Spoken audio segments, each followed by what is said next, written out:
welcome to another live stream watch-along reaction. Tonight we are watching and reacting to Toronto FC versus Chicago Fire FC, MLS 2024 Week 18. We are back. We are ready, and we're having some fun tonight. Halfway through the season, let's see what Toronto does to get this one going. Sorry I was a little bit late, but I was eating dinner and things. I got caught in a couple of conversations, but let me tell you something. Best summer ever 2K. Best summer ever 2K24 starting off with a bang. Let's just say that right now. With that being said, we are back, boys. We're back. We're back, boys. Italy wins earlier today. Toronto's walking into the house. And we're here. How we doing, Henry? Starting 11s are as follows. We'll just leave it as this. Luka Gavron in goal. The back three, Raul Petretta, Kevin Long, Sigurd Rosted. Toronto FC midfield four, Derek Etienne Jr., Davy Flores, Alonso Coelho, Jaquil Marshall-Ruddy, Lorenzo Insigne, DeAndre Kerr, Matty Longstaff up top. The top front three. Chicago Fire in goal. We got Chris Brady. The back three of Pineda, Turan, Suke. The midfield four of Herbers, Aragoni, Acosta, Dean, Gutierrez, Kuipers, Haile Selassie for Chicago Fire. No Xherdan Shaqiri. He was on the bench earlier today for Switzerland. He did not play. He did not play at all, which is sad. Insigne, the player to watch for Toronto. His Italian national team won earlier today. It's time for Insigne to do his part of the job. Bernardeschi, of course, is suspended because, well, kicking the ball away on a yellow card. That was pretty stupid, but, whatever. Chicago's player to watch, Kellen Acosta. Ooh. They're scraping the bottom of the barrel. Kellen Acosta. That was his second goal all season. And then he had the golazo against Montreal, so, I guess we can't complain. But okay. Yeah, you're scraping the bottom of the barrel. You're scraping the bottom of the barrel. Toronto's wearing white. Chicago's wearing red today. We're wearing white at home. We're wearing white at home. Okay. Ah, Lord. Really, we're letting Chicago wear red at our stadium. This is the worst thing I've seen since Canada let Guadeloupe wear red at BMO Field last year. That's not supposed to happen.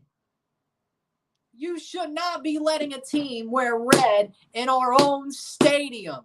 I had a problem with it when it was Guadeloupe, and I have a problem with it now that it's Chicago. What are you doing? Horrible. Horrible. Like, I don't hate the white kit. What I hate is the fact you're wearing white at home against a team in red. Not smart, but okay. That's not smart. Exactly. Exactly. Is it over for the Oilers? They probably will win tonight, but other than that, yeah, it's probably over. It's over. Well, if it's a colorblind, well, no, if it was a colorblind thing, they wouldn't let Toronto wear red against Seattle. So if it was it's not a colorblind thing, but seriously, you have rave green and dark green. I think people could tell the difference between neon and dark.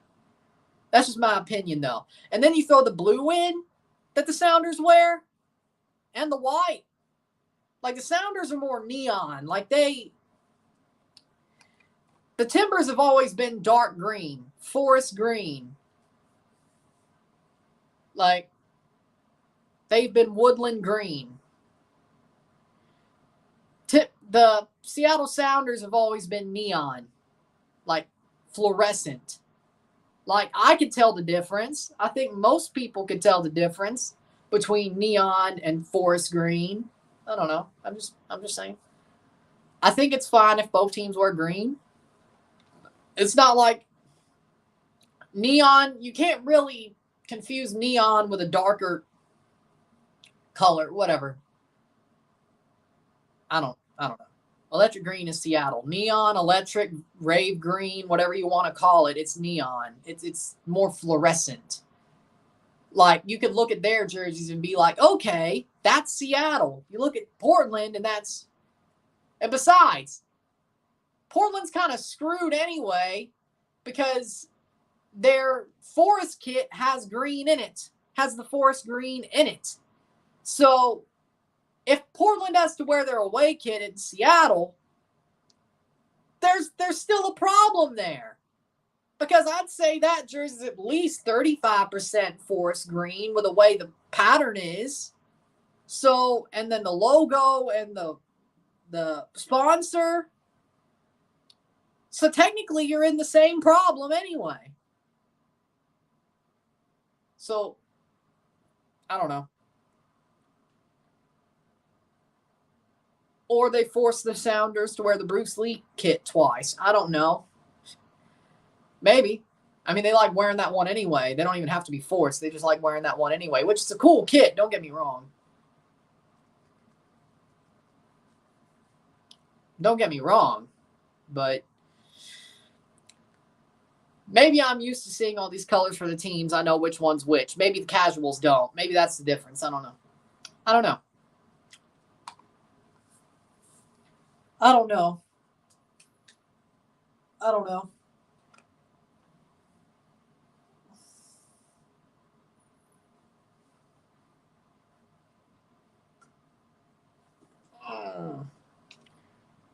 Ay, ay, ay.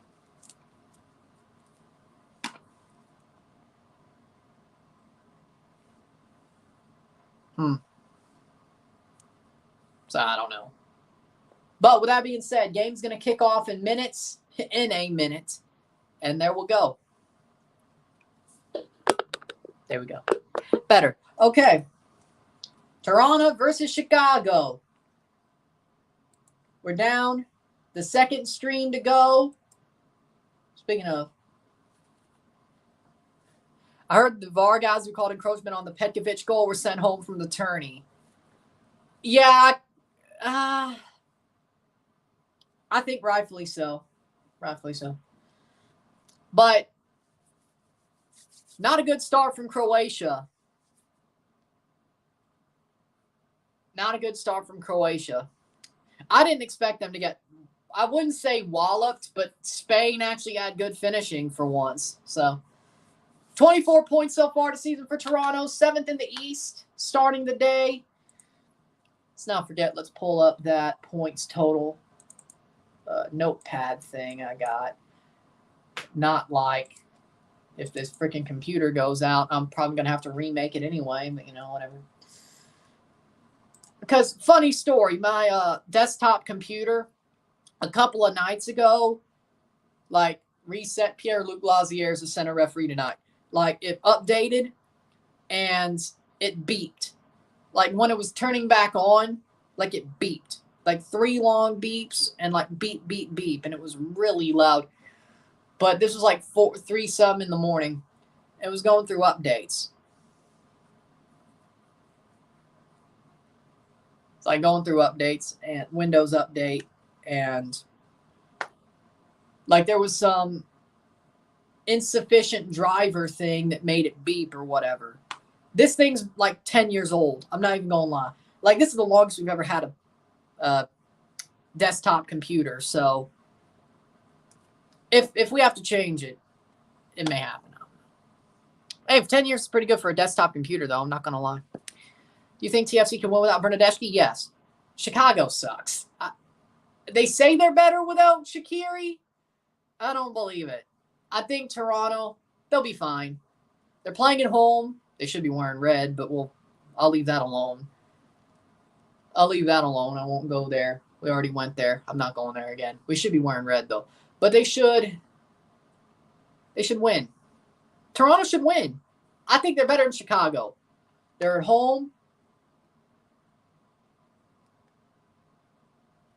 Oh, that's not. Okay. I mean, yeah, they're obviously better on the table than Chicago. They're 9 points above them. 3 seconds in. They play well this season. They should start the second half pretty well. And Chicago, they say, are better without Shaqiri, but I don't think they're that much better. Kellen Acosta's their player to watch. That's scraping the bottom of the barrel. I like Kellen. Kellen's a cool guy. Good player. He's not a goal scorer, though. 2 goals scored all year. Great start for Croatia, so intensify them more. The center back sucked today. Yeah, I would agree with that. But hey, at least Italy won. Yeah. Because the summer seems like more the dry season for y'all. So, better to get rain now.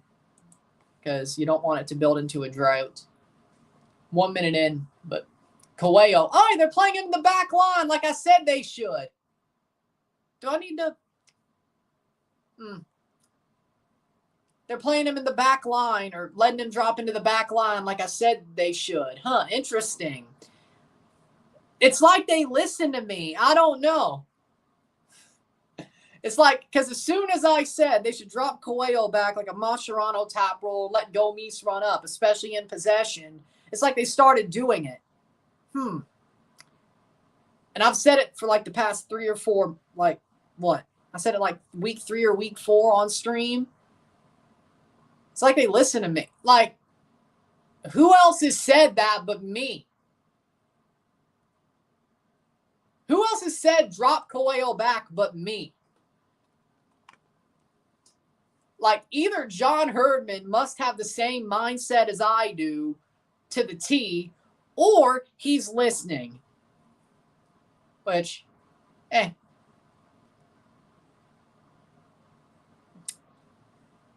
because I ain't heard nobody else say it. So either Herdman has the same brain I do, which could be evidenced by the Davy Flores signing. I don't know. Could. He could. Let's not forget how hyped I was when I heard they signed Davy Flores, and everybody's like, why'd they sign him? And I'm like, just you wait. And guess what? I was right. I've been right for 4 damn years. Well, Bradley's not there, so they can't do that. But, see, that was the problem. Cross in, header by Kerr, wide. I was right. I was right 4 years ago when I said Davy Flores would be good in MLS, which you know exactly what that means if you're on this channel for long enough. It's like, yeah, he should play in Toronto. I said that in the CONCACAF League 4 years ago, and then they finally signed him, and guess what? 2 best midfielders in the league. Huh, interesting. MLS games, I'd say about on a weekend 3. I try to watch the St. Louis game. I watch the Toronto game, and I try to watch one of the later ones live. Then you got the midweeks, depending on what's happening then. If Toronto's playing, of course, that would be 4. If not, then, of course, there's other tournaments and such. So, football matches a week. I at least watch 2 live pretty much a day. Monday, no. Friday, no. But Tuesday, Wednesday, Thursday, pretty much 2 a day. And then Saturday, pretty much 2 or 3 a day. And then Sunday, there's 1 there as well. Pretty much. So, live, 2, 4, 6, 7, 8, 9. About 10 a week live. And then I try to watch replays and highlights here and there. So, I mean, I can't watch everything. I don't have 20 TV screens, and I don't have 3 sets of eyes. But, you know, it works. There's so many derbies in MLS because some of them are fake. Some of them are real. Some of them are fake. Some of them are made up, like the Trillium Cup, because that's not a rivalry to me. Even though it's funny, the Trillium Cup has a cup, but the 401 Derby doesn't. Like, all you can win during the 401 Derby is bragging rights and points. I guess the Voyagers Cup is there, but they got eliminated, so. But there's no rivalry cup for the 401 Derby. I don't like that. Shouldn't the real rivalry have a cup connected to it? But the fake rivalry does. Ha! Well, that's what happens when you sell your best striker. Good for you. Argentina didn't call up Almada. You got saved. Barely. Oh, but Saba's in Georgia, or playing for Georgia at the Euros. Aha! Sure. Saba playing for Georgia. We almost forgot about him, speaking of call-ups. He's playing for Georgia, for Atlanta. And he's one of their better players. Hey, at least Almada didn't get called up for Argentina. But that's probably because Almada's been having a trash season. Oh, and Garnacho is around now. I'm kind of feeling like Garnacho was a replacement for Almada. I'm thinking, but that's just my opinion. 6 minutes in, 0-0. Yeah, but if the Trillium Cup's going to have one, the 401 Derby should have one. That's my point. Like, if the fake rivalry has a cup, the real one should. You know what I'm saying? I guess the Voyagers Cup can be at times, but, you know, that's only certain times.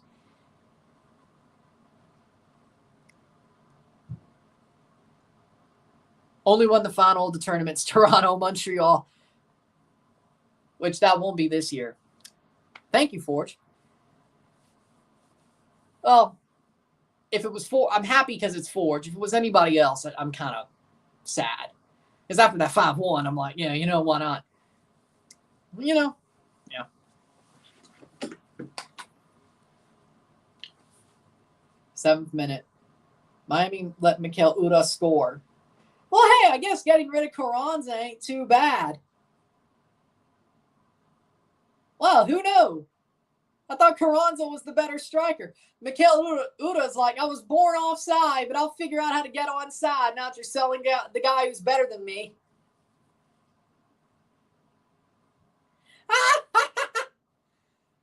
Wait, that's not a good thing. Well, for us. Hey, you know what? Philly turns out, you know, cross in, header saved by Gavron. Because Sean Johnson got called up to the Copa. Wait. Oh, no. That means Ranjit Singh's on the bench. Oh, Lord. Have mercy on my soul. Lord, have mercy on my soul. Okay. Cross in.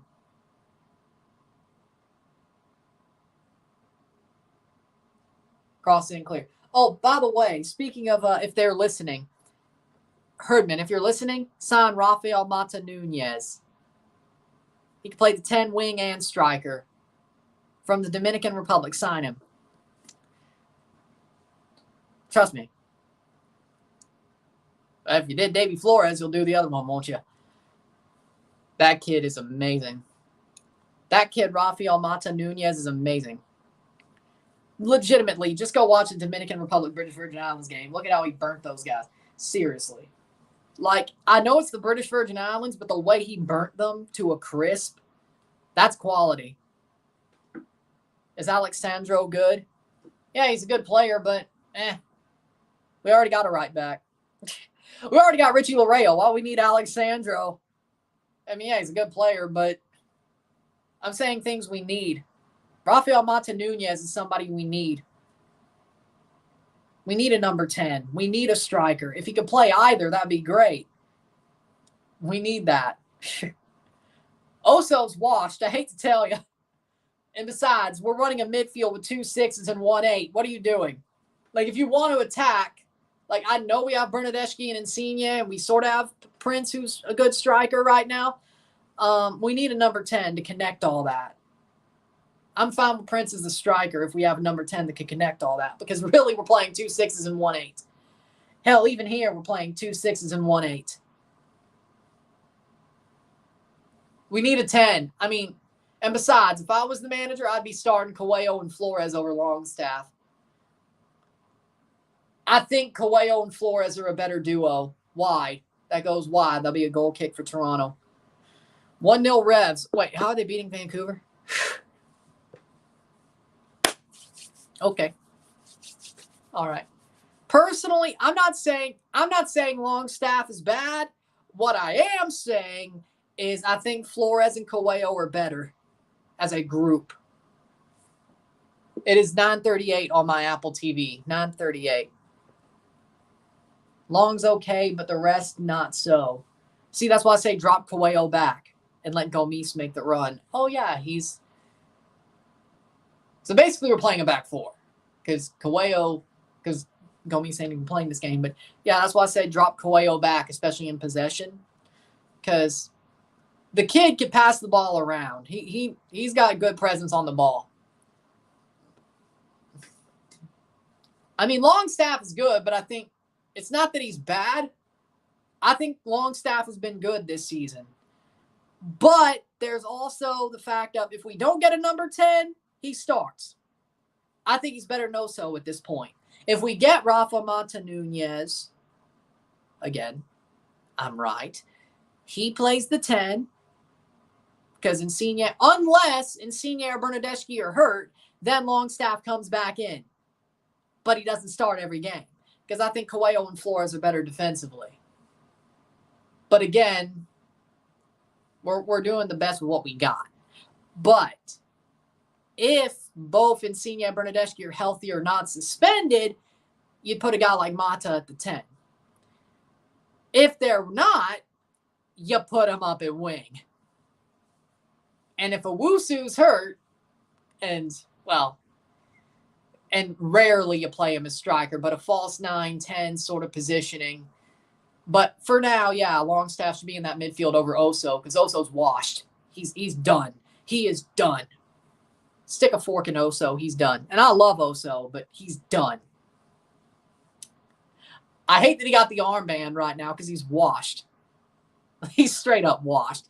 He's been washed since the head injury, but he's gotten even worse. Like, it sucks because I love Oso, and it's nice to see him stay with the club his whole career, but he is washed. He is washed. I know he's with Canada right now, but so far looking at this game, yeah, with the 3 of Coelho, Flores, Longstaff, yeah, that looks a lot better. Like Longstaff playing the 8/10, like the dual 8-10 role. It works. Not perfectly, but it works. Oso can't do that. Not anymore. Used to, not anymore. It's sad. It really is. But you got to be honest. Stephen Eustachio, the metronome of the Canadian men's national team. Stephen Eustachio, as I affectionately call him, the metronome of the Canadian men's national team. Because, hear me out here, if Eustachio isn't playing, Canada looks like crap. If you've noticed, if Eustachio's not playing for the national team, they look like crap. Like the Gold Cup against Guadeloupe. Crap.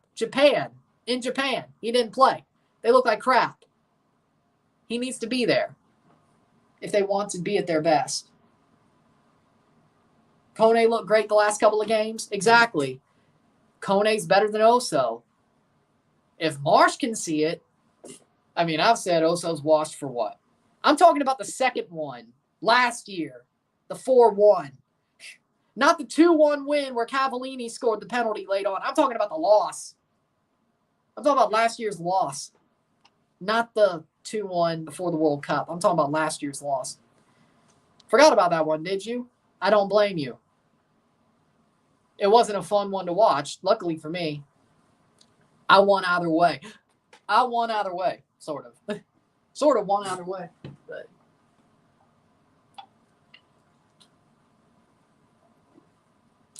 Longstaff shot over the bar.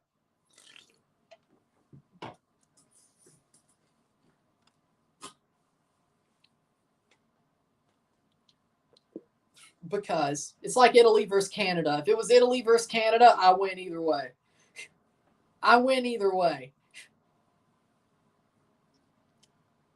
No, I don't have any Japanese blood. My mom lived there for 4 years when she was in high school. I have a big respect for the culture, and I know a good bit of the language. And I don't sound like a gaijin when I speak it, so you know. Sort of an adopted nationality, so to speak. Ish, I guess. But I was raised with respect for the Japanese culture, so there you go. I'd love to visit one day. I'd love to go. Vancouver tie 1-1. You know what? I'm gonna say thank God, not because I mean, Vancouver is the redheaded stepchild, but how are you going to lose to the Revs?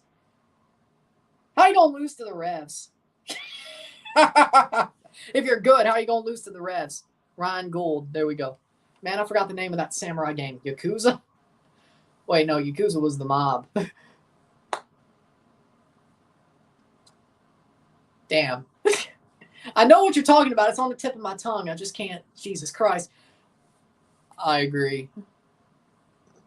I feel like there was a part of Yakuza that was samurai, though. At least like one of them. At least like one of them. I prefer Persona. I prefer Shin Megami Tensei Persona.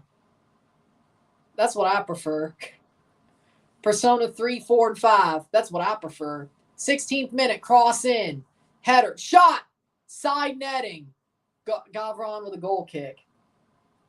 Yeah, Toronto's playing well. It's just we need a little bit more. 15th minute. Something ghost. I also prefer Final Fantasy. Italy looks suspect today versus Albania. They did, but they won, so it is what it is. Like, yeah, that was a horrible early goal to let up. I mean, they pretty much dominated the game besides that first goal. They could have scored more, but it's they just could build into the tournament. They're still probably going to get stomped out by Spain. I'm not even going to be surprised if that happens. It's going to suck, but I'm more worried about the Croatia game. 3 points should be enough to get us in third place, but a point would be nice. One more point would be nice. Any predictions for tomorrow's games? Let's do the Euro predictions, because I think that's all we have, really. I bet Albania to score under 1.5 goals in the tournament. DeMarco, well, you still have a 0.5. They're not going to score against Spain or Croatia. Like, Croatia's good enough that they ain't going to score against Croatia. You should be fine. You should be fine. I think you'll be fine. What a save by Gavron. You'll be fine. They're not going to score against Spain. And I don't think they'll score against Croatia. Croatia doesn't do stupid shit like DeMarco did. That was stupid. Like, that's just plain stupid. I don't know. He throws it straight into the box. I've never seen a throw-in like that. He just lets it bounce. This ain't basketball. Like, this ain't basketball. You ain't inbounding to Steph Curry, jackass. Well, they still have 0 points. You'll be fine there as well. You ain't inbounding into Steph Curry, jackass. How about put it at the feet of the defender? And then the defender just stands there like deer in headlights. Like, what the hell? Header, cleared. And he stands there like a deer in headlights. I'm like, what the hell? What? It's like, what am I supposed to do? He jumped on it. How about take him out? He's right there. You slide, you get the ball. But it's the first minute. Okay? Put your foot in there. If they call a card on you, as long as you don't go into his knee, you get the ball. First off, let's predict these games. Slovenia versus Denmark. I got Denmark winning 3-0. England, Serbia. I got England winning 3-0. Montreal almost scored, saved. Poland, Netherlands. I got Netherlands winning 4-0. Yeah. Turkey. So I guess you either really want Turkey to do well or you're Turkish, eh? Turkey. Let's see. You know, where's my card here? So when it came to group stage, where'd I put it? Oh, there we go. Must have fell in there. Okay. Here we go. I got Turkey finishing third and being a lucky loser. Portugal, Czechia, Turkey, Georgia. And I got lucky loser. Turkey is one of the 4 lucky losers. And then I have Turkey. Where is it? There we go. I have Turkey losing to England in the round of 16. There you go. Simple. Turkey losing to England in the round of 16. 20th minute. I don't buy into the Turkey hype. Not after 2021. No. That dark horse thing freaking soured me. I mean, they've still been okay recently, but no. After that, like people are like, oh, Turkey's a dark horse. You got to be worried about them. It's like Italy might get eliminated by Turkey in 2021. I'm like, are you delusional? Are you delusional? I'm trying to wait to bet TFC to win. It's Alexi Lawless. Are we shocked? He's the type of guy who would say, oh, but Turkey's actually the dark horse this time. Lawless don't pay. I guarantee you he just put 9 normal teams in there. Like 9 normal teams in there and then throws in a dark horse because he's Alexi Lawless. Does he even watch European football? I don't think so. Or at least not like that. Hell, I probably watch more than him. 22nd minute. And I at least know enough to get by. At least I keep up enough to be like, hey, at least I know what I'm talking about when I talk about it. Top 10, my ass. Lawless, come on now, man. Pretty much. Because when you say dark horse, that's like a curse. When you say the word dark horse, that's a curse.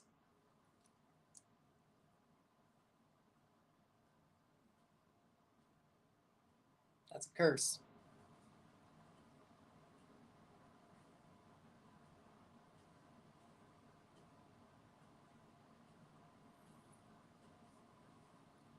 Yeah, but I think they're playing well. They just need to get a little bit more forward. But I think Toronto's the better team so far from what I've seen. But that could change.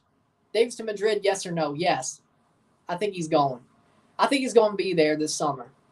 I think they're going to get him.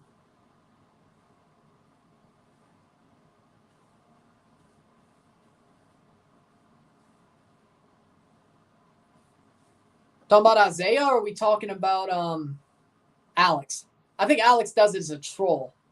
Now, Isaiah, on the other hand, he was a Colorado fan, does support Kellen Acosta, which is why he liked LAFC for a while, but he doesn't like Chicago, and he's a Miami fan now because of Messi. I mean, Isaiah does. He has. It's whatever benefits him the most. But he's cool. But he's cool. Oh, come on. Euros have been great so far. I would agree. Ass kickings, but they've been good. They've been enjoyable ass kickings. Canada or freaking Italy's match was the closest. I about had a heart attack. First half over 1 goal. Well, I don't know if we'll get 2 goals here. I mean, over 1's a push, right? If Toronto scores in the next 5 minutes, yeah. If they don't, no. Yeah. Cross in. Header. Jaquil pops it up. Header. Second ball, not won. Damn. 23 minutes in, 0-0. I don't know. But Alex, I think he just does it as a troll. Like, when he changes the club he supports, I think he does it as a troll. Or he doesn't really support. He just says, hey, let's go so-and-so. I think he's trolling. Shot. Dude, why are you trying to... He did not even connect with that Pele kick. Wow. Isaiah actually has, though. Not judging, I'm just saying he has. There was that time he sort of supported LAFC, but that was only because of Kellen Acosta. Hasn't brought it to Chicago, though, which I don't blame him. That would be stupid. I don't blame him. That'd be stupid. And of course, he supports Miami. So. I mean, I don't blame him for not supporting Colorado either. They suck. I don't blame him. Top 5 biggest MLS signings to you, all time or current? Because if we're going all time, I would say Messi number 1, Beckham number 2, Insigne number 3. I mean, Insigne is starting to play like it, and he had a big ripple effect, or at least I think he did. You know what? I'm going to go there. Seba, Giovinco, number 4. Actually, no. Giovinco, 3. Insigne, 4. And Zlatan, 5. Maybe a little bit biased. Currently, like in the last 3 years currently, Insigne, Messi, Insigne, Chucky Lozano. Oh, that's early. But Chucky Lozano, Gareth Bale, and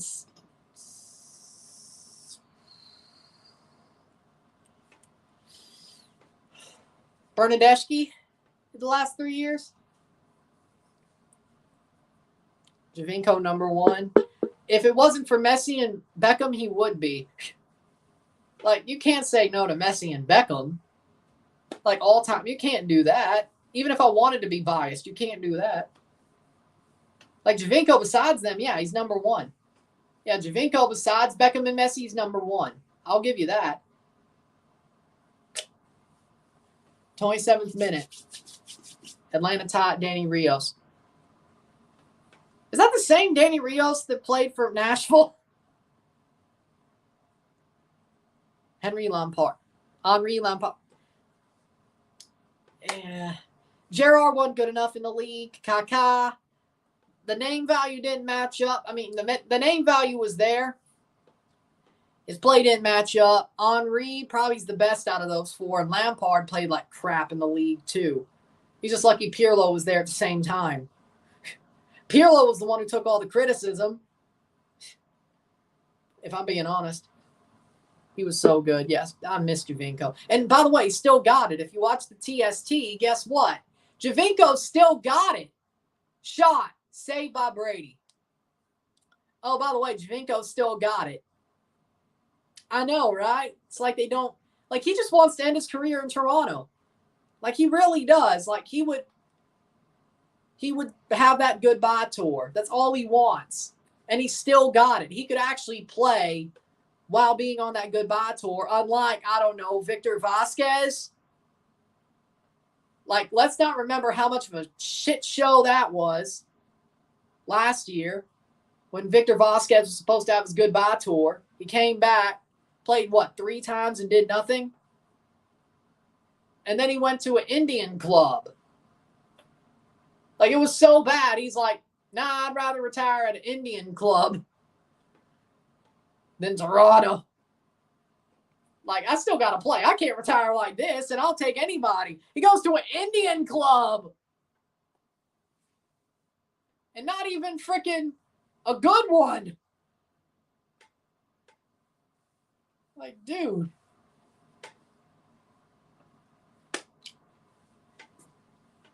East Bengal or whatever. I've never heard of him until Victor went there.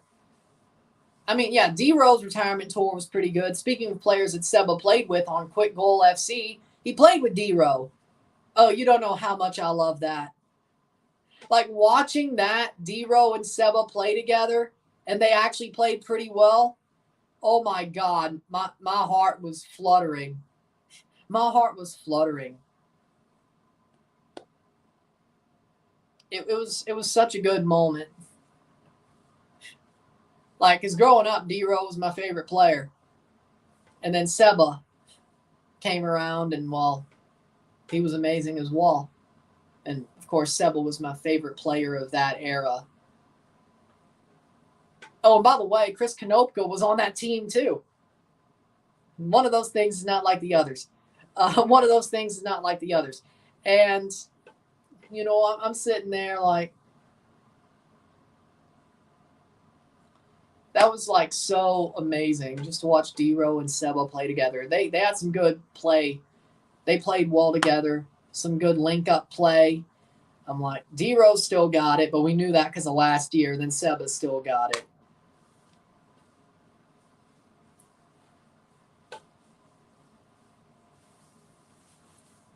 Like, it was the best thing I could have ever witnessed. It's like, it also was a thing that was like, damn, I'm old.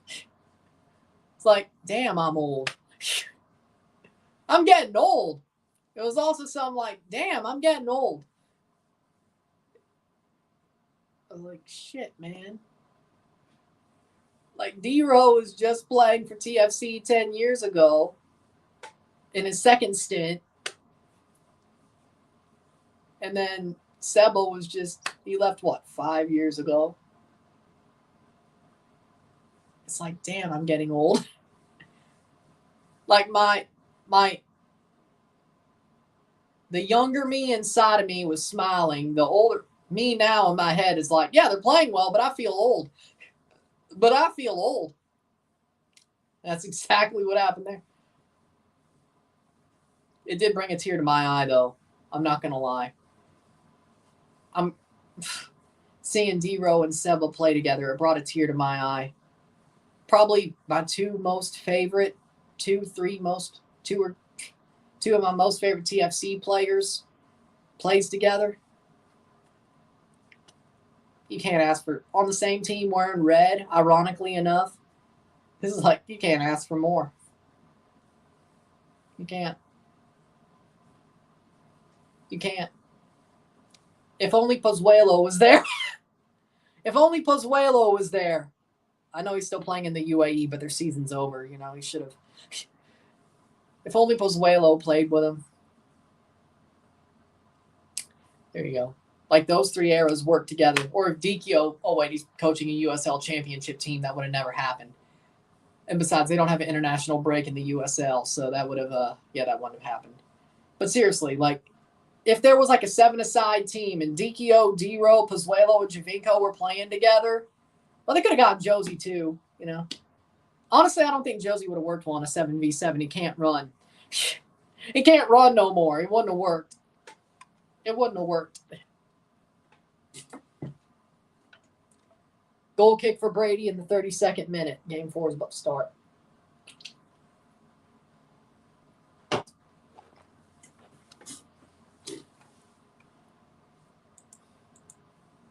But yeah, if you're basically wanting to see your favorite players play together in one of those tournaments,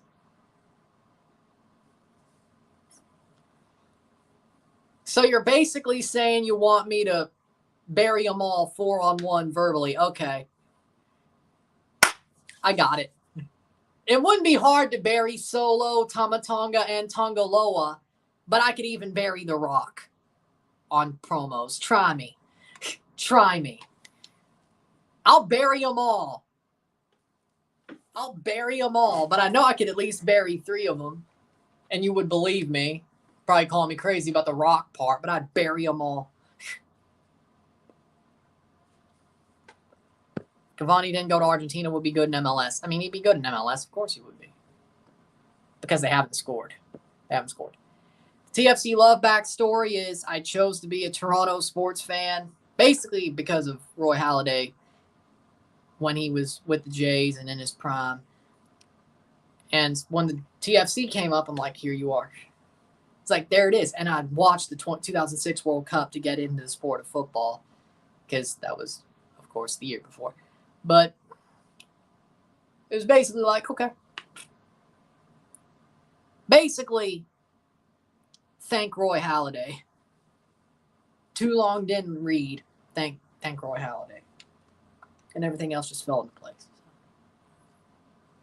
I just chose to be like, hey, if I could choose whatever I want, since of where I was born, I'm just going to make it easy.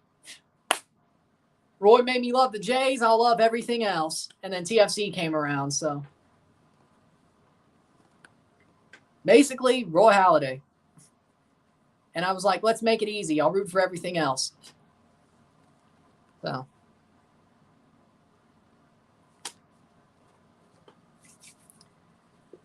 Basically, my rules, I could choose whatever the hell I want because of where I was born. So, no pro teams where I was born. So, I chose whatever I wanted. Was it the best choice? No. No. I could have chose better, but you know what? I don't regret it at all. I could have chose better, but I don't regret it at all. Because you know what? There's been good moments. There's been horrible moments, but what can you do? You know? What can you do?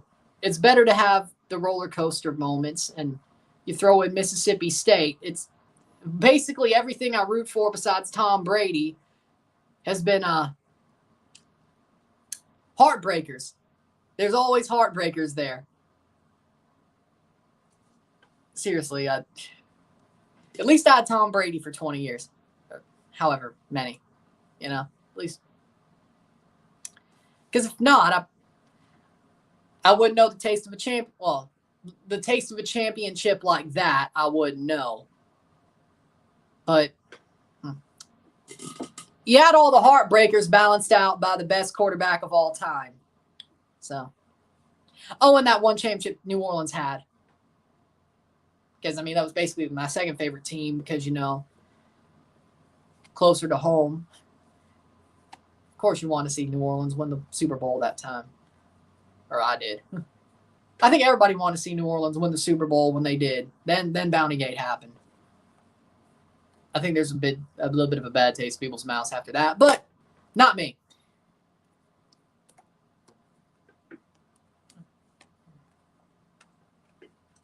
Not me.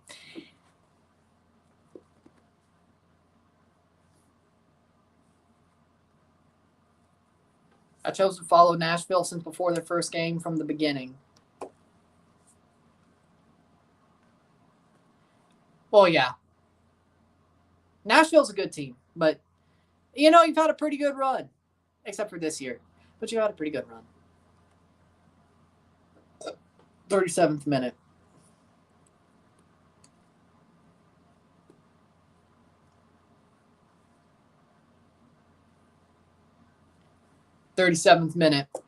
Torres missed a penalty. That's been the season for Orlando.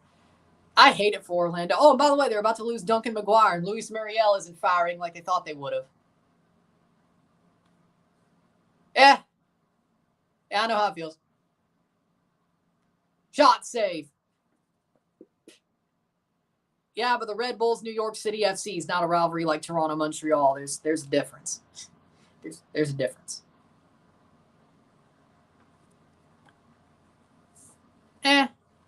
And no, not really. Not really.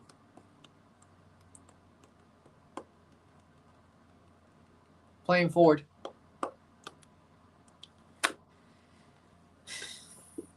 To win the CCL?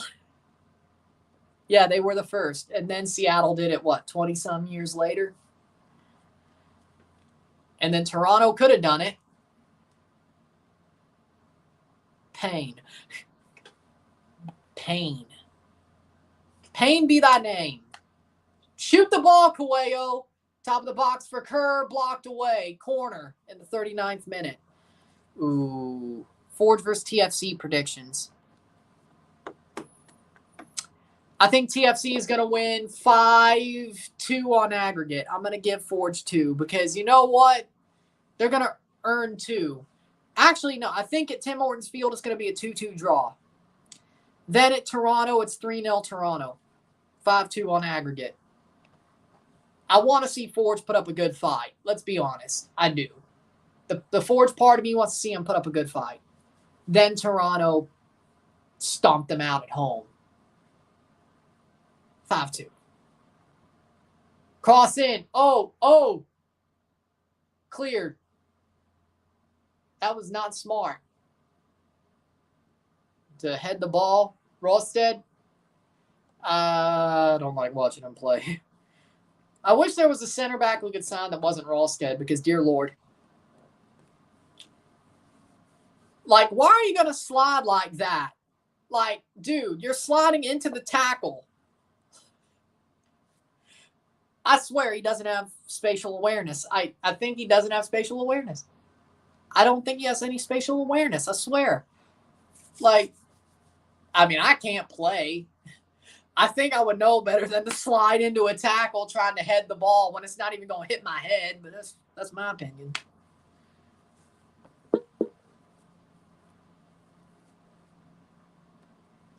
At least he runs, unlike concrete feet. If you run around aimlessly, is it better than being able not to run? I'm not sure. Tom Barlow went to Chicago? Huh. Well, there you go. Here comes TFC, 40th minute, 0-0. Let's get it. Let's get it. Like, if you're going slide, I don't know. Like, honestly, that's a good question. Would you rather be able to run around aimlessly or not run at all? What would you rather have your center back do? Oh, what a save, Gavron! Oh, my God, Luca! What a save! Luca! Yeah, baby!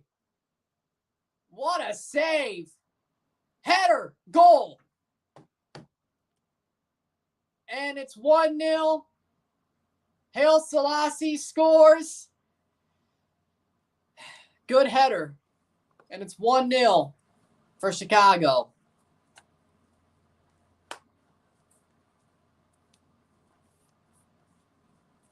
That's a bad way to end the half. And, of course, Rawstead causes the problems. Davy Flores gets dispossessed. Herbers with a cross. And Gavron doesn't get a hand to it. 3-1 New England. Damn. Boom.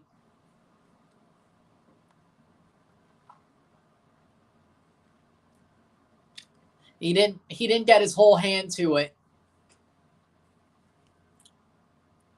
Marin Haile Selassie, 41st minute goal, and it's 1-0 Chicago. Not the way to end the half. And they're going to kick it off.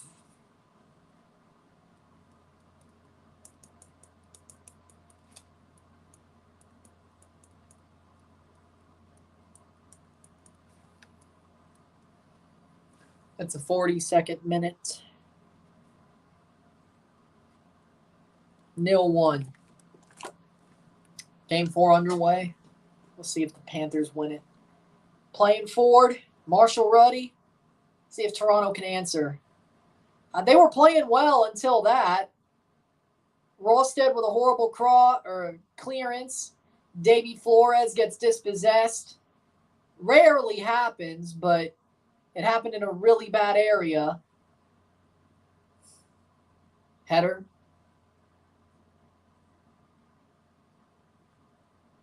Ay, ay, ay.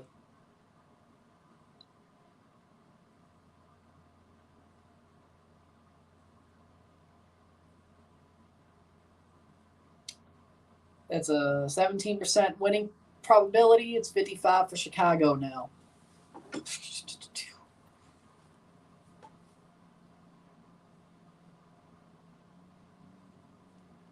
Go forward. Go, go, go. Rawstead. What are you? Why are you turning? You're not Javi. Kick the ball. Oh, my God.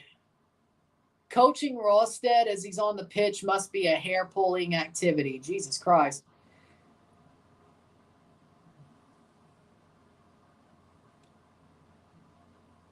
Like, if I was the manager and you just start seeing, like, a patch in my freaking beard if it grows out that long, it's because I pulled out hairs because of freaking Rawstead. Jesus Christ.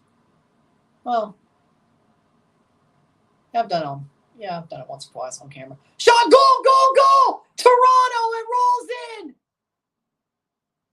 Oh, no. It's offside. It's offside. They call offside. Are you kidding me? Bernadeschi's MVP of TFC. I agree. I don't think that's off. Like, how is that off? He shot the ball. Like, nobody touched it. Like, Insigne wasn't even off when he made the run. That's not off. Oh, come on.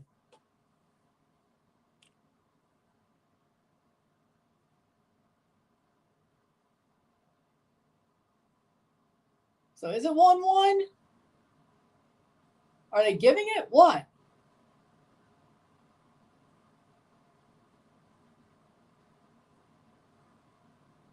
I think that's harsh.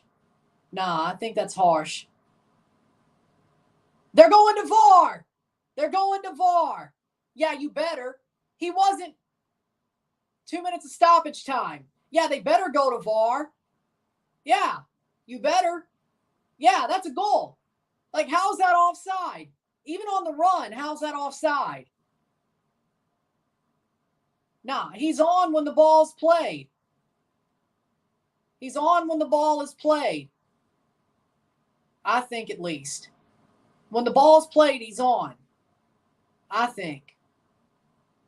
And then he takes the shot. Nobody's offside. I don't see no goalie interference. I think it's a goal. It's a goal. It's got to be. No way it's not. No way it's not. No way it's not. No way it's not.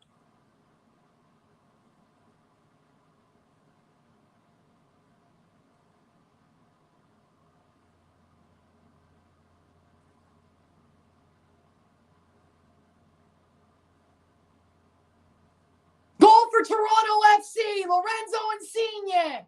The ball bounces in. They call it on VAR. Tie game, baby.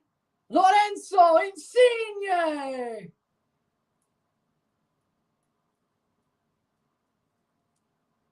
It's not the VAR guys from Croatia, Spain, unless they got over there in less time than you could say lickety split.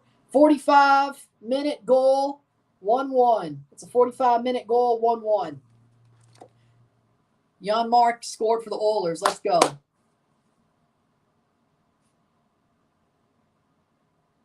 What would I do if Liv Morgan was in a Vancouver Whitecaps jersey? She'd still look pretty. Now, Montreal, Nah. She'd still look pretty in a Vancouver jersey.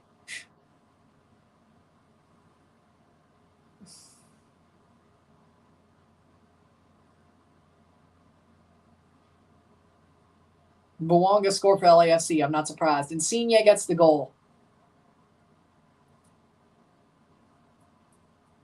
As long as it's not that new away kit they put out. Let's put it like that. That jersey's ugly. Nobody can make that jersey look good. Now, if it's one of those hoops jerseys,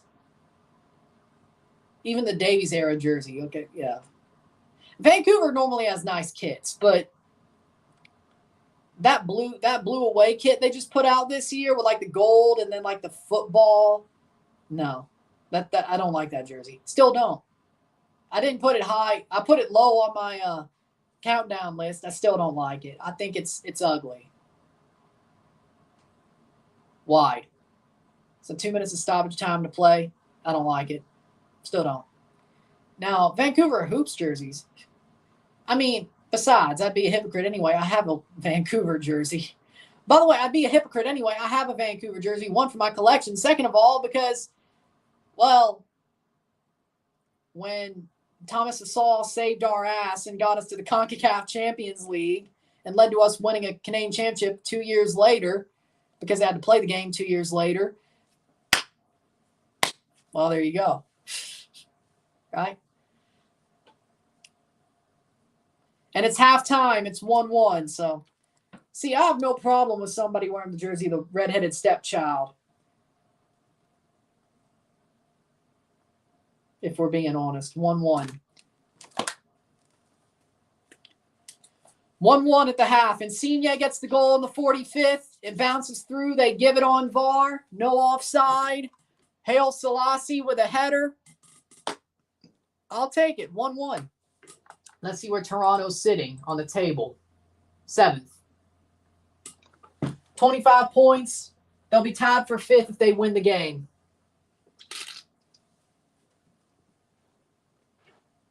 Still out of the wild card spots. And I think they will be even if they lost tonight.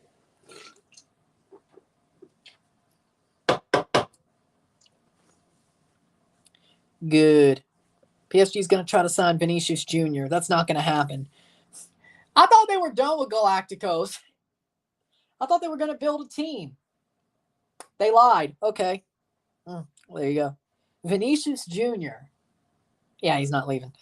Why would you go to Mbappe's former club after Mbappe comes to your club? Unless it's a swap deal, but they would never do. Well, he's a free agent anyway. Stupid. From PSG. 25 points. We're tied with, we just overcame 2007 point total if we hold on to the draw. Sit tight, be back for the half. Stats the half, sit tight, be back.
For the sets to half.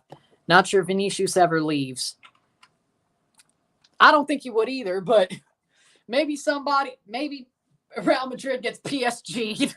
Or not PSG'd, or Man City'd. I don't think they would, but yeah, I don't see why he would leave Real Madrid until he wanted to go back to, came from Palmeiras, I think. I think he came from Palmeiras. Hold on. I mean, yeah, I'll probably leave later in his career to go back to Brazil to play for the club he came from. I think it was Palmeiras. I know Endrick was Palmeiras. Flamengo. Yeah, I got him confused. I got Endrick confused. Flamengo. He would go back to Flamengo. That I could see being the situation. He goes back to Flamengo when he's like 38. Instead of going to Saudi or MLS, he goes to Flamengo.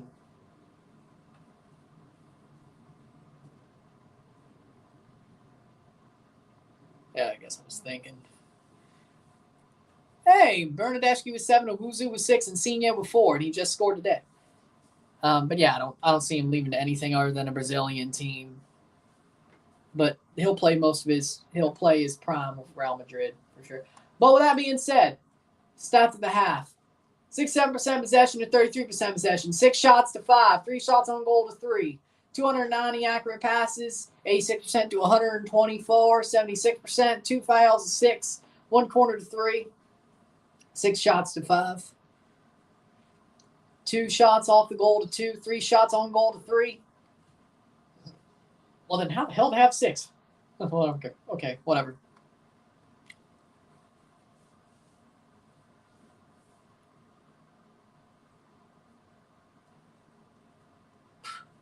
Thrown 38 passes to 164, 86% pass accuracy to 76. That would be 14 throws to 13, 0 offside to 1, 0 yellow cards to 0, 0 red cards to 0, 1-1. Insignia with the equalizer right at the end of the half. Toronto sitting in 7th as it stands. And if they get the win, they'll be tied for 6th. Charlotte's winning, that's why. They get the win, they'll be tied for 6th. And actually, they'll have more wins than Columbus, so they actually would be above Columbus in 6th. Because wins, for some reason, is MLS's tiebreaker. But, yeah, Toronto's played a good game so far, I think. I think they played a very good game so far. They've been the better side for most of the game. They let up a bad goal to Selassie. But overall, I think Toronto have been the better team. They've pushed the pace. They got forward later in the first half. It looked like they were going to score a goal late in that first half, and they did, even after being scored on, so that's a good answer.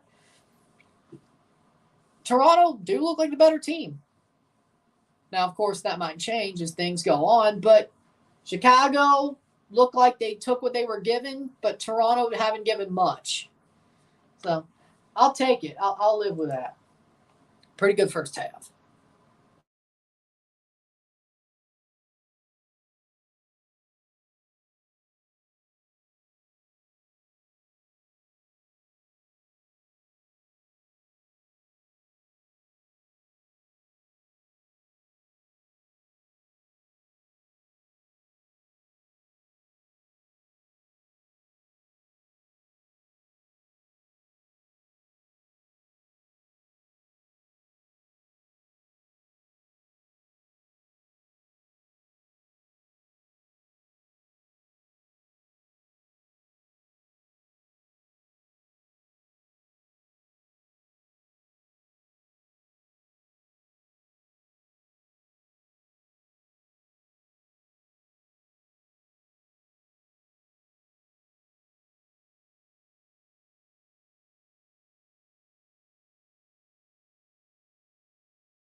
Well, the doctor ordered for the Oilers.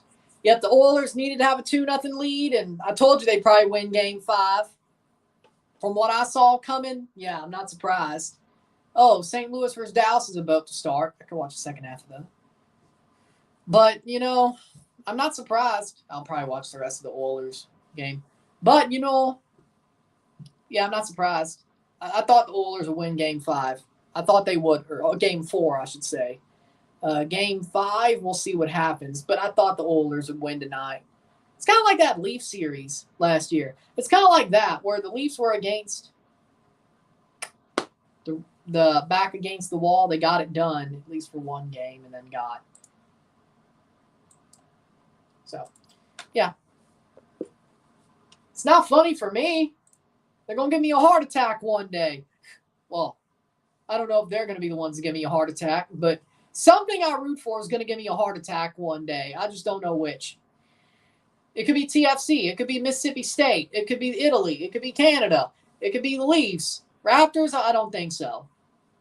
Raptors are either bad or just good. There's no in between. They don't really pull Leafs type shit. So it's probably not going to be the Raptors. The Jays, if it wasn't the Mariners game, I don't think it'll be the Jays. I don't. But Leafs, TFC, State, Canada, Italy. One of them's going to give me a heart attack one day. I don't know which one, but I know one of them will. I don't know which one, but one of them will. And you could add, when I say state, I could mean baseball, football, or basketball. Any of them. Most likely college football, though. Most likely gridiron football. And yeah, I'm an Argos fan, but I don't think the Argos will give me a heart attack. No. If they win, great. If they lose, who cares? Like, that's where we are with them. Now, if Will Rogers is there as a starting quarterback of formerly of Mississippi State, yeah, they should go 1 year with Dukes because they have to, because Will's playing at Washington right now, but they should sign Will for next year. He'd actually be perfect for the CFL, the way, if you ain't running, If it ain't short gains, if it ain't short yardage, you just throw that damn thing pretty much. Perfect for Will. Perfect. By the way, the SEC passing yards leader, career. The SEC completions leader in his career. You think Chad Kelly was good? You think that rebel scum was good? Nah, Will Rogers is better.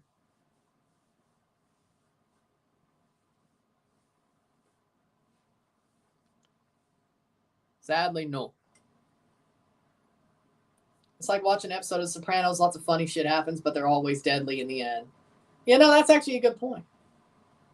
That's actually a good point. Now, is it deadly to you or to another team is the question. Or you could ask it like, was that pool cue chalk?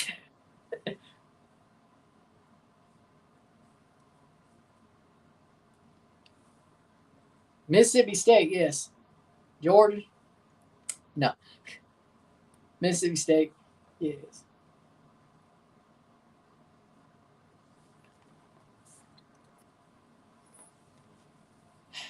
That's why. I mean, of course, that's why I'm pushing for Will Rogers to be the Argos quarterback. Because he ain't going to the NFL. It was the Mike Leach system why he was the leader in completions, but that's actually perfect for the CFL. That's actually perfect. That's the type of game he plays. It would be perfect. Besides, it'd be funny to see a Mississippi State Bulldog quarterback beat out what Chad Kelly did and actually go undefeated and not get a concussion in the conference final and actually go undefeated.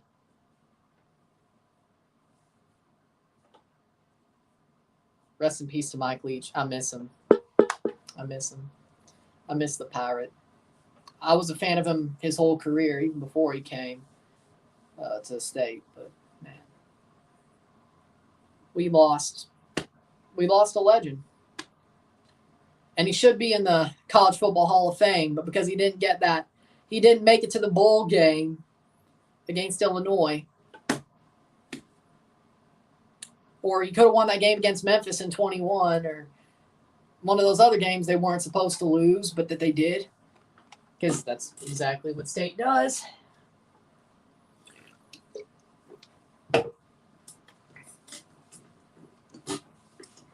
Egg Bowl is one of my favorites. Well, it should be. It's the best college football rivalry of the year. It's the best.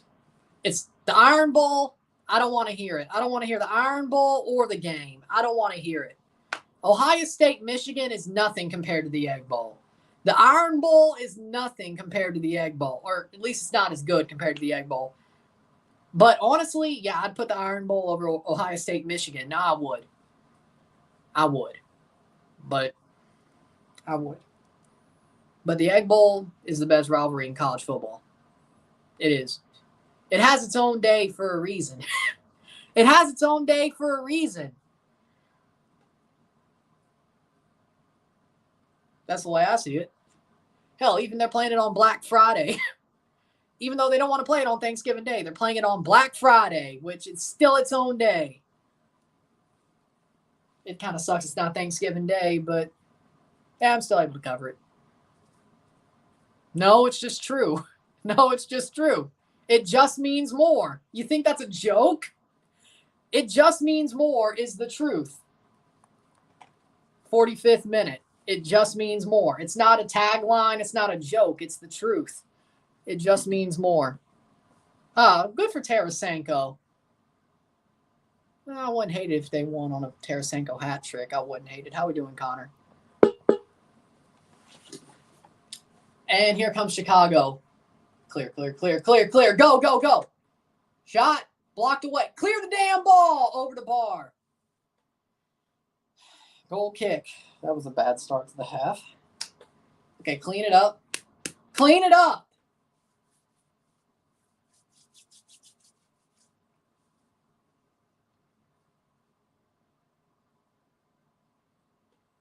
Miami scored for Gressel,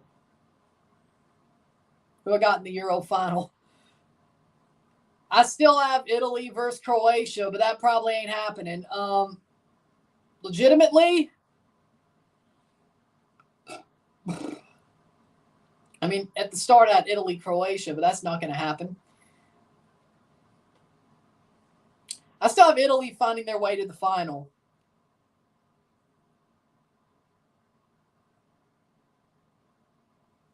Germany from the other side of the bracket. Yeah, Italy, Germany. We'll go with it.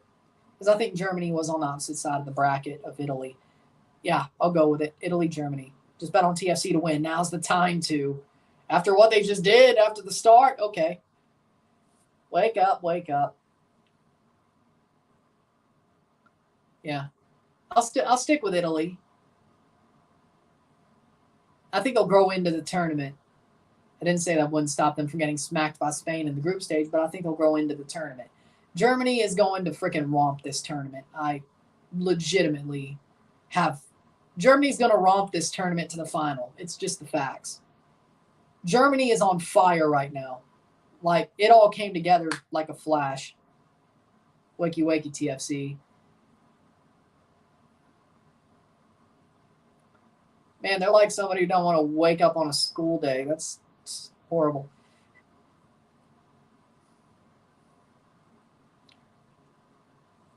Like, Germany legitimately, free kick for Toronto. Germany legitimately came out of nowhere. Not saying that nobody expected it. I thought it was hard. I think it was a little bit overblown to put them as favorites, but I think I saw why. Home team always loses in Euro final. Well, I guess Italy's winning their next Euro then. Well, then again, they did just beat England in Wembley. Or over the bar, they did beat England in Wembley. Good point. A good point.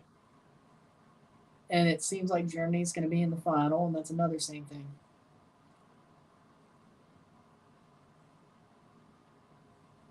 Most who got to the semifinals are better in the last 8 out of 10 Euros. Germany started to get better as the year went on last year, but you draw Mexico 2-2, and I'm like, yeah, Nagelsmann's a good manager, but how are you the favorites if they drew that joke of a Mexico team? If they drew that joke of a Mexico team, I know they beat the hell out of the USA, but they drew to that joke of a Mexico team. So excuse me for questioning the favorites thing. Excuse me. Save by Gavron. Good foot save. Man, I don't know if Sean would have made those 2 saves. Man, Chicago's pressing hard, though. Oh, no. Davy Flores. Good tackle. France drew. France drew Canada. Yeah, but Canada's not a joke like Mexico is. Canada on paper is a good team, and they have a good manager. And they showed it against France. Sometimes they have bad days. They're not a joke like Mexico. It's just awesome that they did it in France, of all places.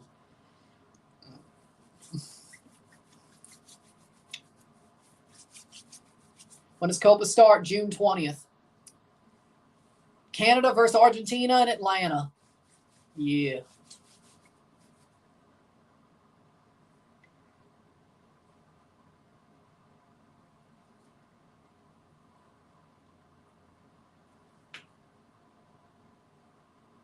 Corner for Kellen Acosta. Header. This is a little bit sloppy. Go, Insigne. Nice. Go, Longstaff. Go. Go, Maddie. Go, Maddie. Maddie Longstaff. Hoop. Maddie Longstaff. Insigne. Blocked for a corner. Argentina 2-0. Well, as long as they put up a fight, yeah, I should. Yeah, when I saw that clip of School Days, like, what, was it like a month or so ago? I think it was before the Saint Laurent game. I was like, wait, that could be a Maddie Longstaff chant. Like when I saw the Step Show clip from like School Days, I'm like, that could be a Maddie Longstaff chant. That could totally.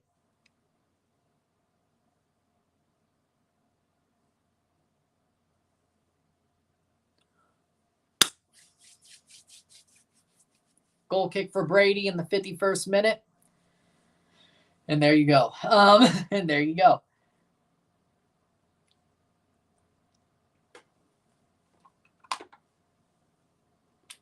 "52nd minute.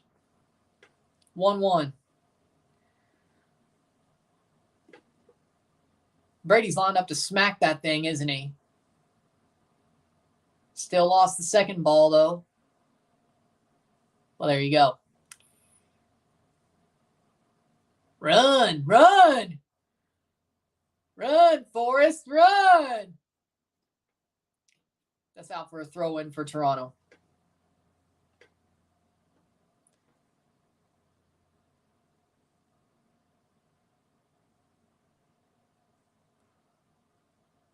Oh, no. Bad giveaway.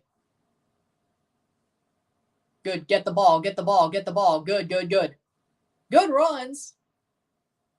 Petretta! Oh, Lord. I don't know what he was doing.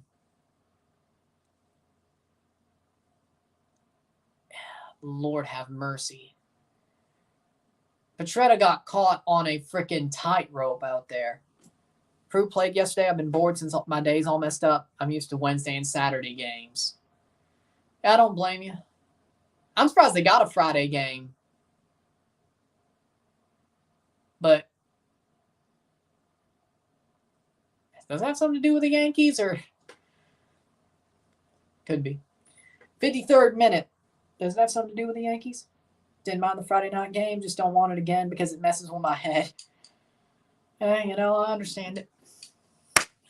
It's weird to see a Tuesday or Friday game or Sunday game at this point. Etienne Jr., because MLS seems like always a Saturday and Wednesday thing, except for a certain amount of games. Yeah, so it ain't a Yankees thing. They just chose Friday then. Okay.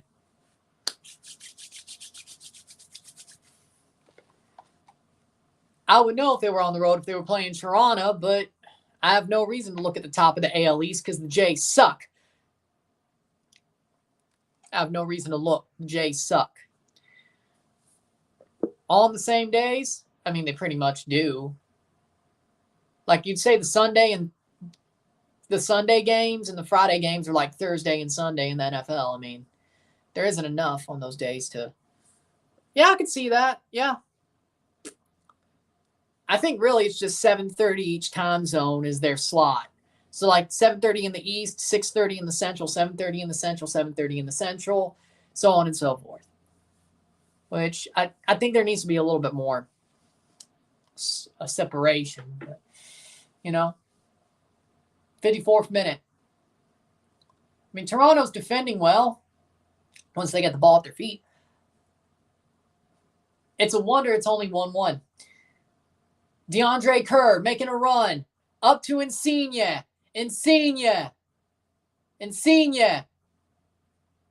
Oh, what a tackle.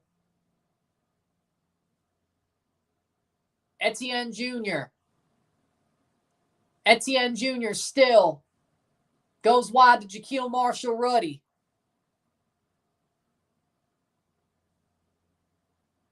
Jaquil.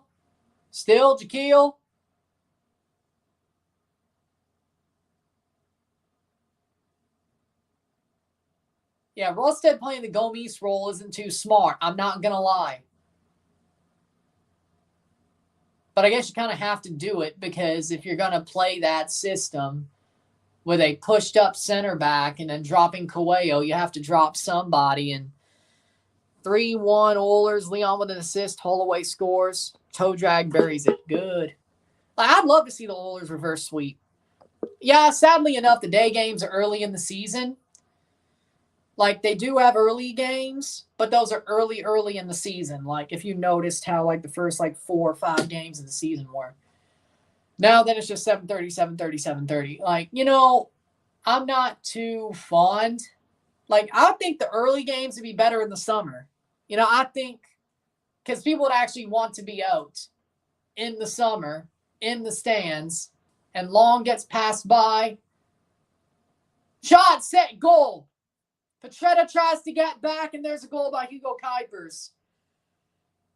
Long gets blown by, and they put it away. 56th minute. It's not normally what Long does, but damn. Kevin Long got blown by, and he just couldn't. One tap before the tackle for Kuipers. One tap before the tackle for Kuipers. Like, Long got down there, but Kuipers took the shot before Long could take the full tackle. Hey, that's talent. Copa America predictions on Wednesday. Tuesday. Toronto's playing on Wednesday, so Tuesday.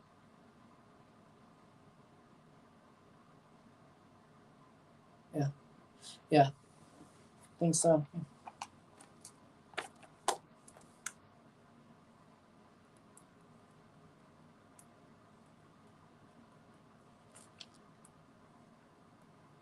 '57th minute, no free kick. 1-2. Atlanta scored 2-1. Insigne.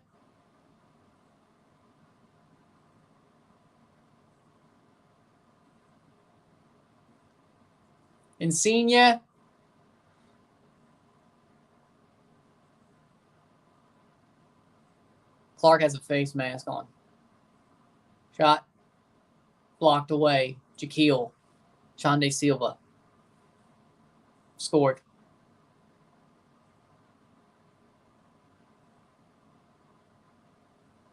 '57th minute. Xande Silva roofed it. Well, there you go. Etienne Jr.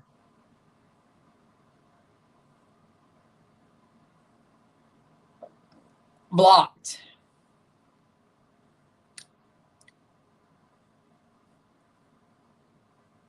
Haile Selassie. Shot crossed. And they play it right into the path of Kuipers. Dear Lord, this defense. Oh, Lord. Headed away. They're not perfect.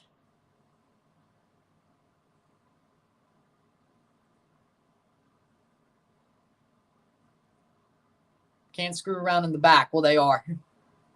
They've got caught doing it twice. And they almost got caught doing it 3 or 4 times. So it's a wonder it's still 2. Can't give Chicago anything. I mean, like, seriously. Toronto's not playing bad, but you can't give them anything. You gave them 2. And you gave them 2, and you might just give them 3. Cross in.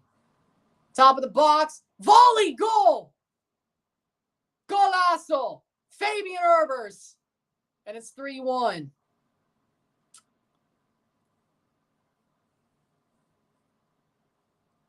See, you can't give it to them, and you just did. And that's probably going to be it. 60th minute.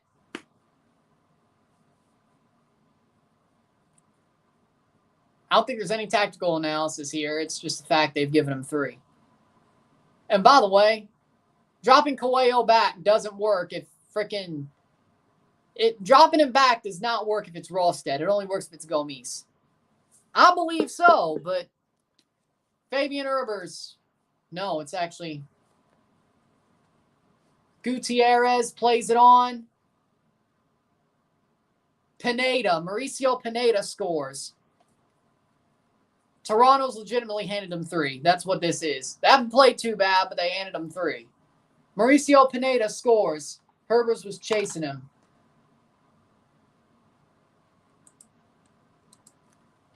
'60th minute, Mauricio Pineda.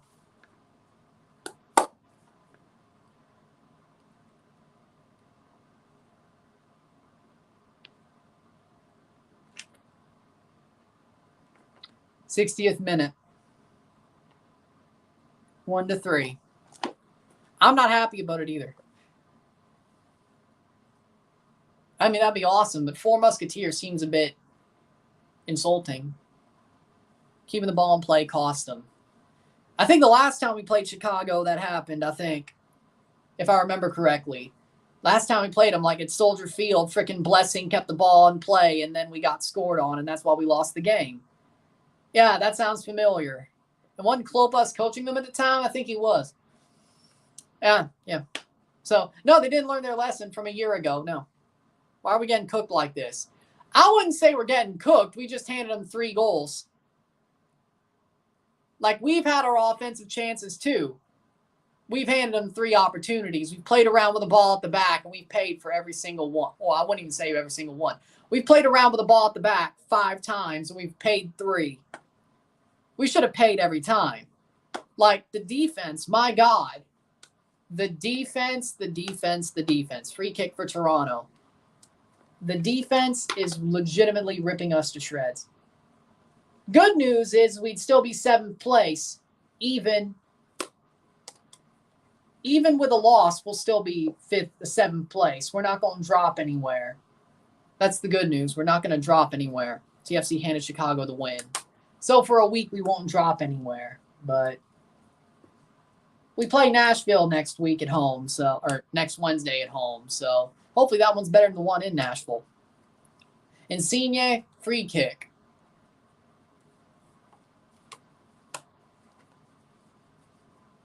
I would never play Rolstead again if I was Herdman. Shot, save. I'm not playing Rolstead ever again. I'm playing Mabika every week. Unless he's hurt. Like, if Mabika is healthy, I'm playing him every week over Rolstead. This is BS. Dude, this is bullshit. This is bullshit. Corner for TFC. 62nd minute. Please tell me that means so Prince Owuzu's coming on. Cozy Thompson and Kobe Franklin is coming on. Where's Mabika? Dude. That's freaking crazy. DeAndre Kerr's off for Prince Owuzu. Alonso Coelho is off for Cozy.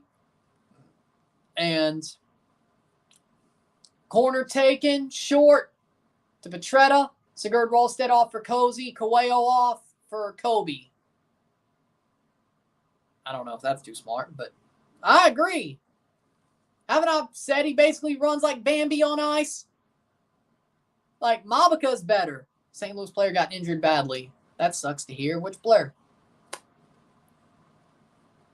I hope it's not Leuven. That would really suck. I mean, it sucks anyway, but it would really suck if it was Leuven. 1, because he's a very creative player. 2, he's going through a lot of shit. Damn. That's serious. Damn. 64th minute.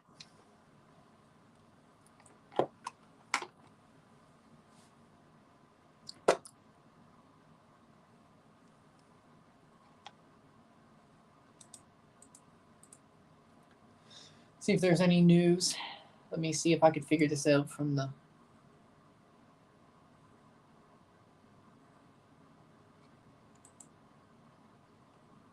Celio Pompeu injured. Damn. He's a good player. That sucks.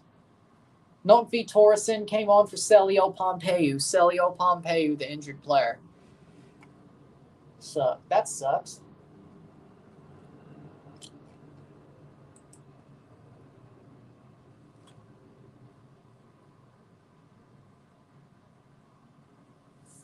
That sucks to hear. I like Pompeu. He's a good player. Good player. Ooh. 65th minute.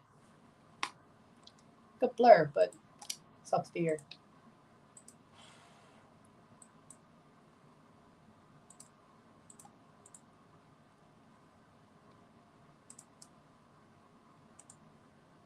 Playing forward.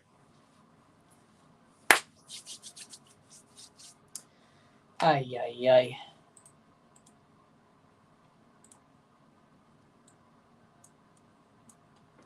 And that's a goal. It's 4.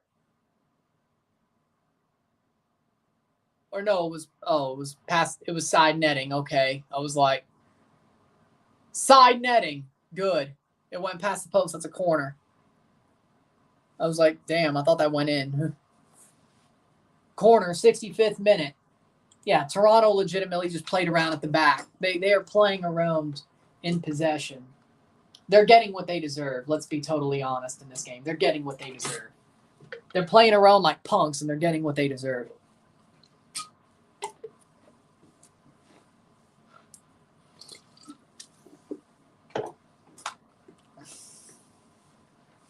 Acosta, cross. Header. Oh, clear, clear, clear, clear, clear, clear, clear. What are you doing? Shot off the post. What in the hell are you doing?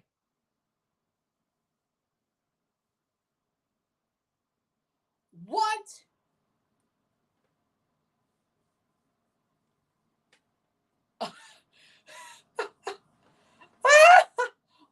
What are you doing? Well, I can tell the football gods don't want us to lose this game. Look at that. All that shit. I guess they don't want us to lose this game. Oh, don't worry. I'm about to. And I don't even need the tactics board, but do you want me to go there?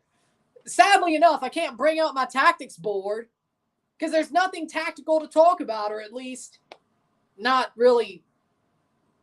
I don't really want to spin it, but, you know, I wish.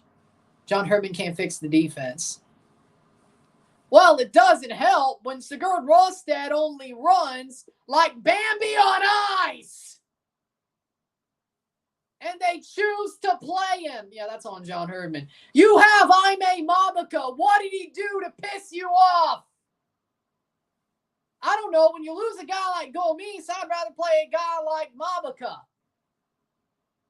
And especially, you don't play Coelho dropping back into the defense with a guy who can't run. The point is Gomes can run. That's why it works. That's why it works. You're sending Rosted up into the play off of Coelho. I forgot to tell you, it doesn't work. Not with Rosted. Yeah, the dude can run around with his spaghetti-ass legs. Not as fast as Gomes, though. You sure as hell know he can't shoot because of those spaghetti legs. He's useless.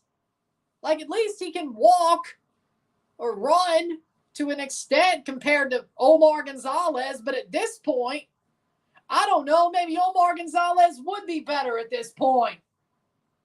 At least for a game like this. Pretty much. Oh, there's finally Aime Mabaka. Finally, when the game is over.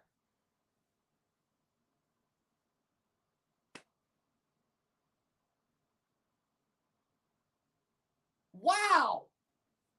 Genius. What did he do? Shows every game the defense is always horrible. It's because he's reached his limitations. Maybe because John Herdman knows what he wants tactically, but he just can't explain it. Maybe it's because more of he has a plan A, and when people run through walls for him, it works. But when you get figured out and they can't run through walls for you, what happens? This.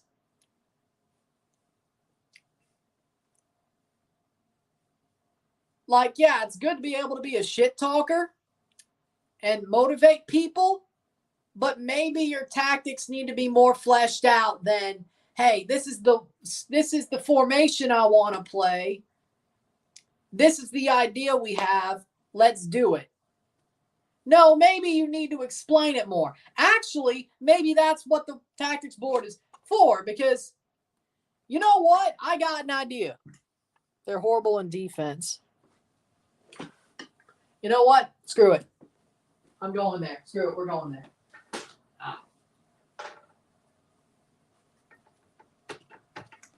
So, can we see that? Hold on. Gold Dallas, Jesus Ferreira. Oh, there we go. There we go. We can see it. Good.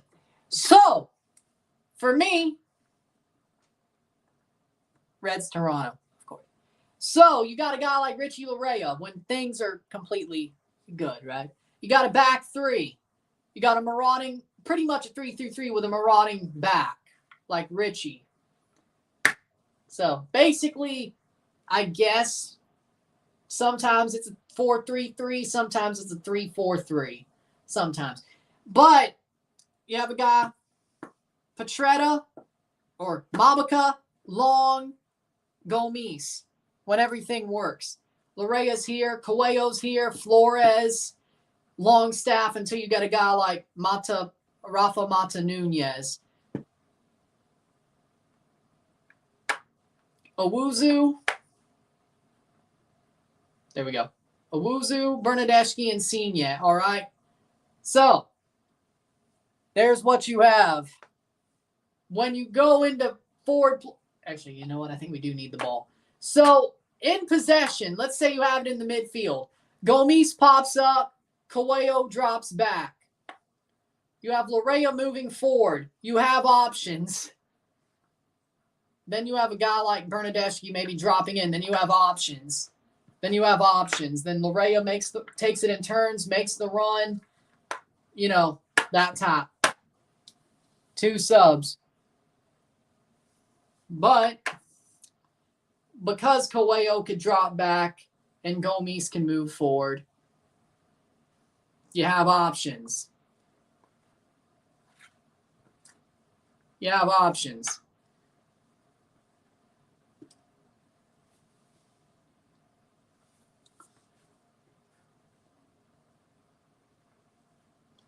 You could say it's narrow, so be it.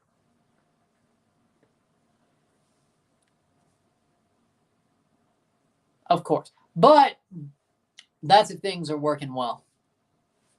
73rd minute, cross in. But the problem is this guy can't be Sigurd Rosted. Can't be. If it's Aime Mabaka, it works a little bit better. It should be Gomes. That's your problem. I don't know what to tell you.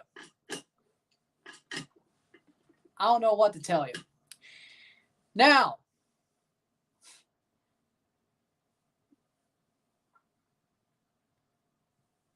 see, what are they playing? 3. It's actually, there you go. 3, 4, 3. Actually, it's a 3, 4, 2. 3, 4, 2, 1. Okay. Yeah, 3, 4, 2, 1. So they keep holding on to the ball and giving it away. Yeah, sounds about right. Martin Ojeda, Winvo, Orlando scored. Good for them. So basically, they have a 3, 4, 2, 1.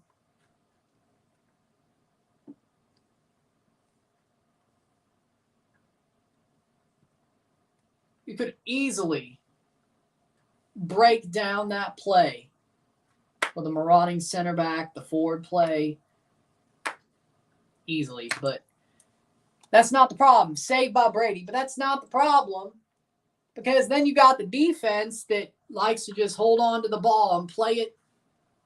Like, no, you can't play it side to side. That's not smart. And then you're just standing there like a deer in headlights when somebody comes for the ball and then goes and boom. Not my problem. Luis Muriel, great chip pass. So, hey, you know, when they try to break your lines, but that's exactly what they're doing. I hate to tell you, but when they break your lines, what you should do is maybe outlet. When you find an outlet, pass the damn ball when they break your lines, coming down on you like a freaking hill of beans. Maybe when you're on the ball, you take a turn, outlet. Or something like that. I don't know. When they're coming down on you like a hill of beans, maybe that's what you do. Like how these guys play their whole life. I'm just like, hey, you know what? I'm going to take the outlet, you know.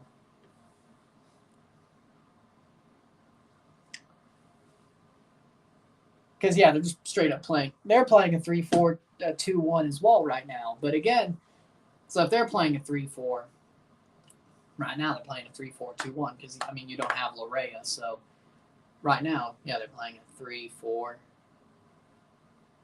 3-4-2-1. But, again, even if you're at an outlet, even if they're coming down on you like wide on rice, maybe take a touch, outlet, build up, run the ball, run to the ball, outlet, type of thing. So, I don't know. Good work.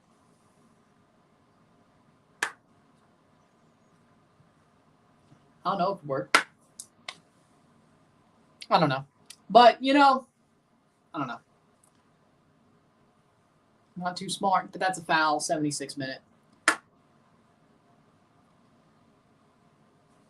So they're 3-4. I mean, yeah, pretty much if you don't have Larea, I think a 3-4-2-1 might be the smartest play anyway. But, you know, again, get out. Play to an outlet. Take it in turn. Play to an outlet.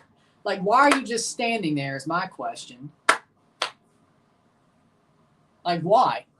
Why? Because here's my thing, right? If you're going to just stand there, like if you have two outlets, if you're on the ball and some guy's coming at you, right? And you have two outlets. So you have an outlet here, you have an outlet here. Why not deke the guy, take it to the outlet, and then let him turn with the ball and see what can go from there? Right? Like, why not? Like, it's that simple. Why are you standing there like a deer in headlights? Like, why? Why? Because if it is, it's a certain goal. Like, what is it? Like, if it's a certain goal, why are you just standing? I don't know. To me,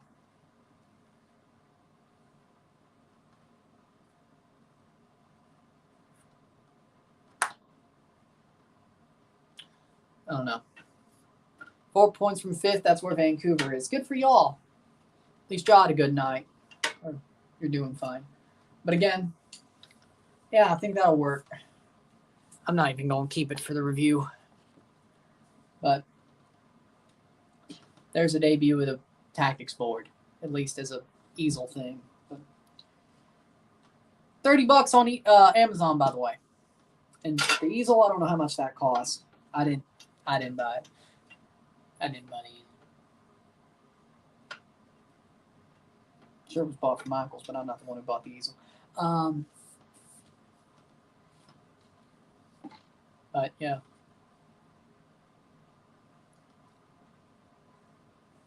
I think we'll do that. That works.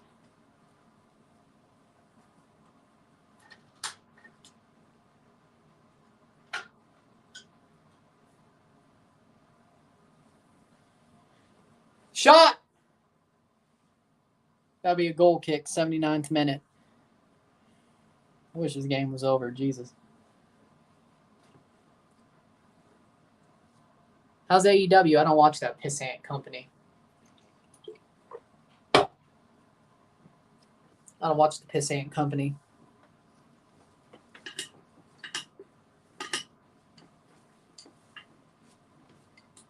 Will you be live tomorrow? No, I got nothing tomorrow. So no. Well,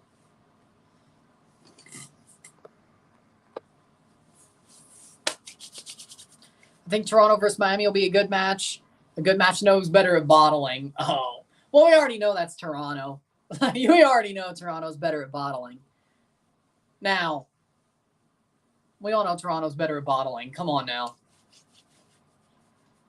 They bottle like moonshiners in the South. This team bottles like moonshiners in the South.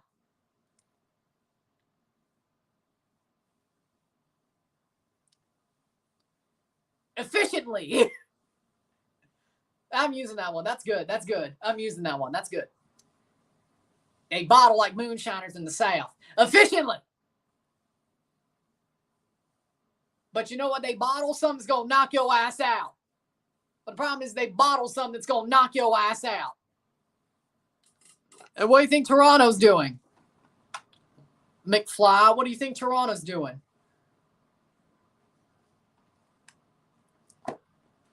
What do you think they're doing?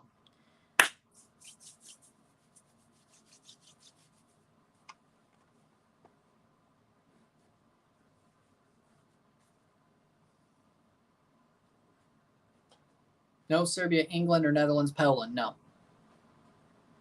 I said most of my Euro coverage would be Croatia and Italy. Until about probably the semifinals. Cassius Malula, he finally gets MLS minutes. That's got to be the first MLS minutes he's got all year. Hold on. That legit has to be. Because that's all they have. Speaking of, why does Herdman hate Cassius? Jesus Christ. 11 minutes played in MLS. No, this is the second minutes he's gotten in MLS.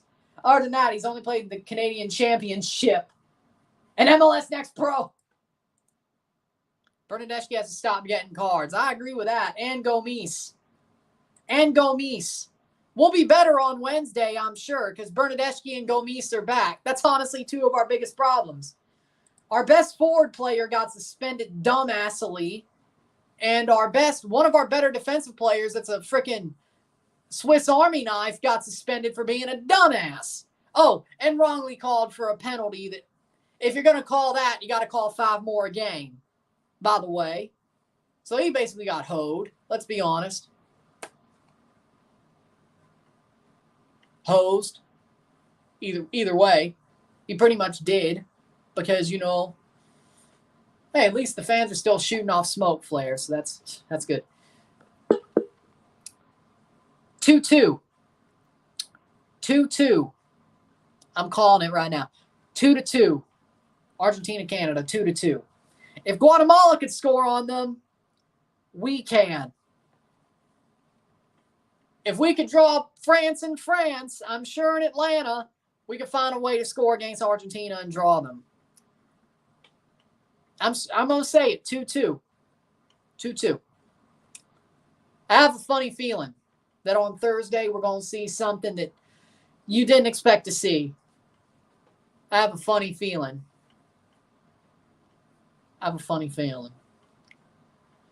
Kutsia's coming on for Kuipers. Exactly. And Costa Rica. Let's not forget about that one.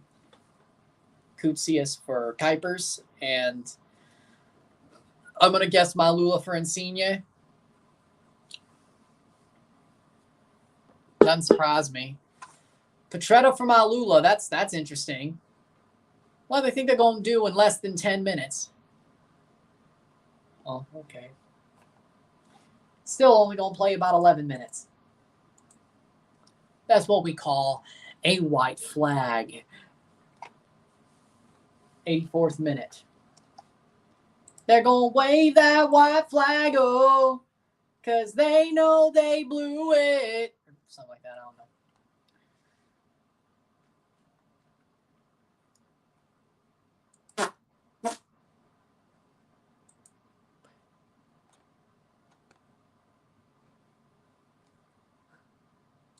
Playing forward, 84th minute. Miami has a second red.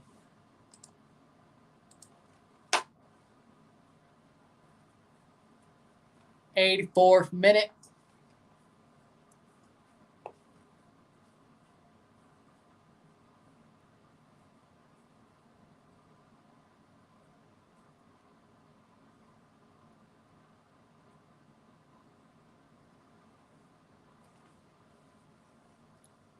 (4-1) Oilers. There we go. Connor McDavid finally got his first Stanley Cup final goal. Good for him. Let's go.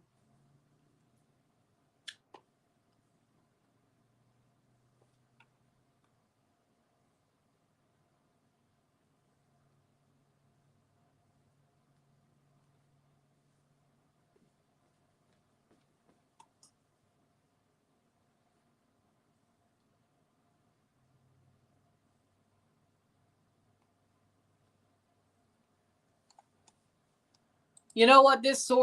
I'm not going to lie. This sort of reminds me of last year's TFC, the way they're playing. Like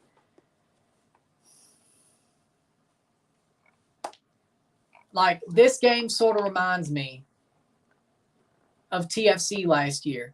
Like this game feels like they're not putting their foot in. They're not stepping with passion. Insigne is throwing his hands up instead of actually trying to finish the play. He's been getting his pocket picked all night. Defensively, they've been so absolutely lackadaisical and just crap. Gavron. You know what? Honestly, concede. They concede again.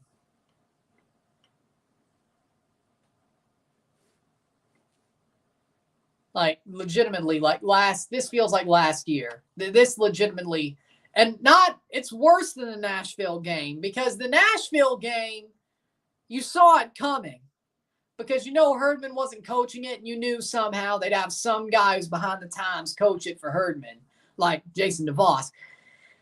This game, Herdman's actually coaching. Shot, save. Off the post. Gavron saves it. Luckily, he didn't let it roll in. This game is like last year, but with Herdman as the coach.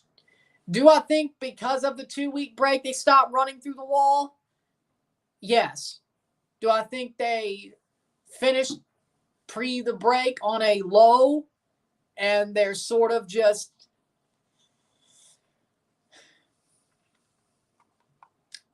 not getting back from it, maybe?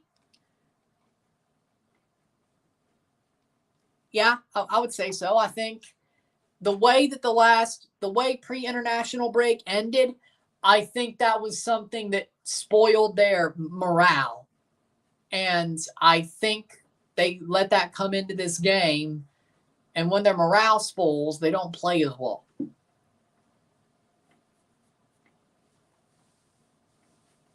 Amazing start to the season. Amazing rebound after a little bit of a duck. Can they rebound again is the question. But early returns say that was a worse duck, to be totally honest. I don't know. But can they rebound? I mean, they did rebound earlier this year, but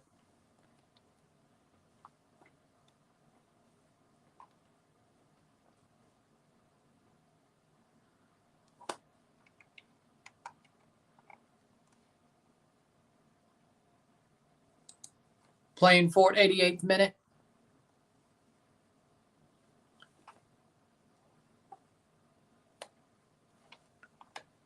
No way.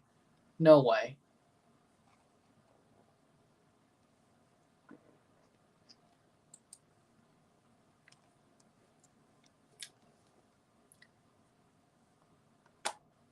No way.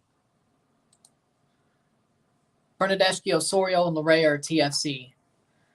Oh, sadly, Oso's washed, but yeah, the other two. Here comes Chicago looking for a fourth. Takes a shot on his own. It's Aragoni. Alan Aragoni scores the goal with a curler, and that puts a bow on it for Chicago.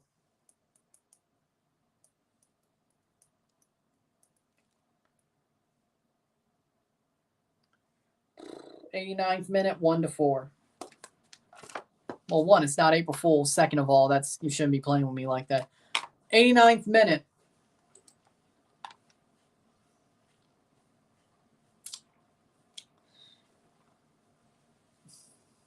They stopped playing, and guess what? They let some random dude just frickin' run into the box. Nobody's tackling him. Nobody's going for the ball, and he curls it in.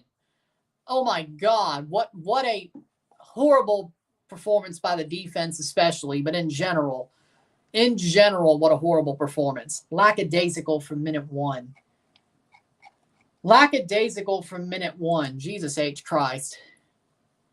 90th minute. Can we just blow the whistle after 90? I don't want to watch any more of this.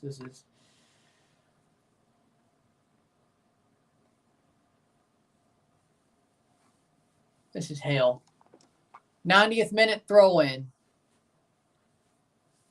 I mean, this game definitely is showing its limitations. 5 minutes of stoppage time.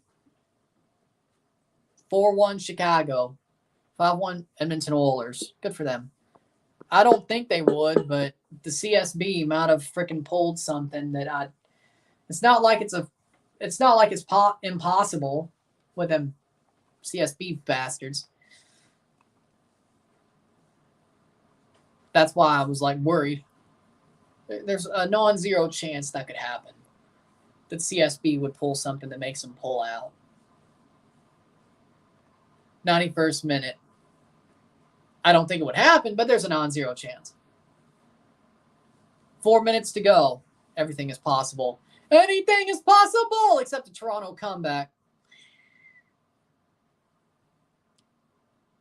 Etienne Jr. shot blocked away. 4 minutes to go.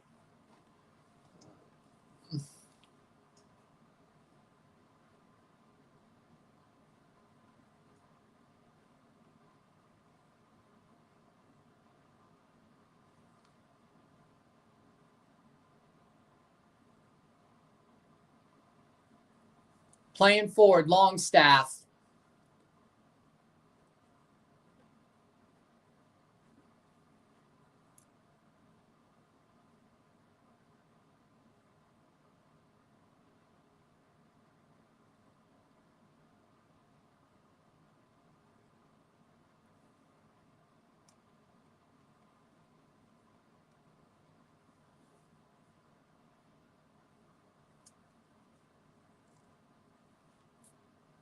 Etienne, cross.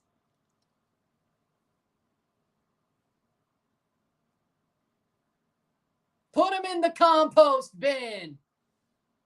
Put him in the compost bin with the banana peels and the... Put him in the compost bin with the banana peels and the freaking rotten... What is it? Squash.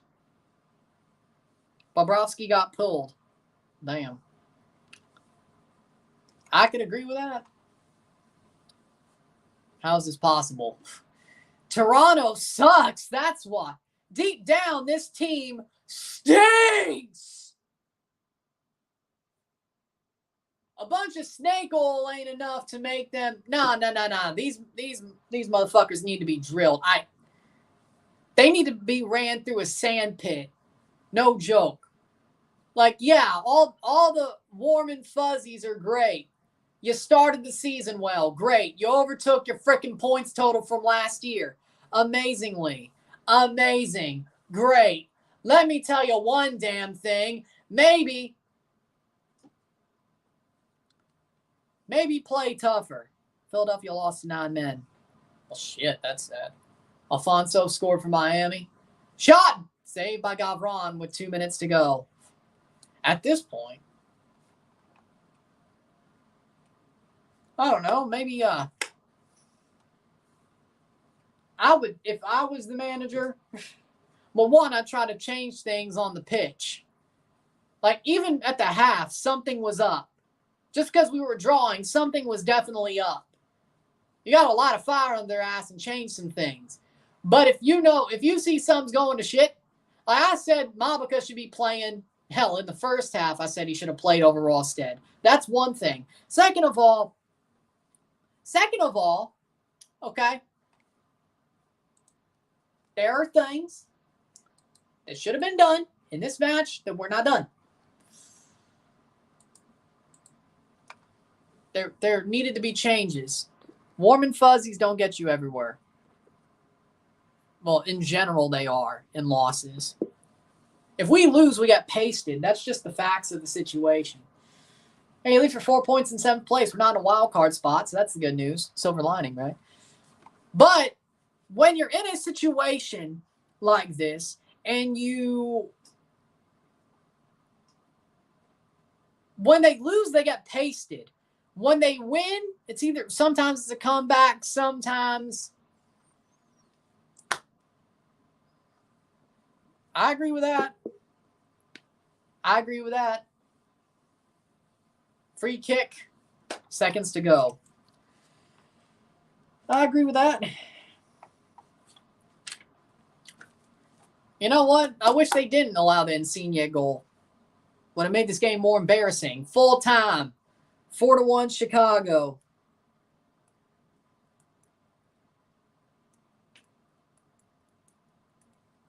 With that being said, well,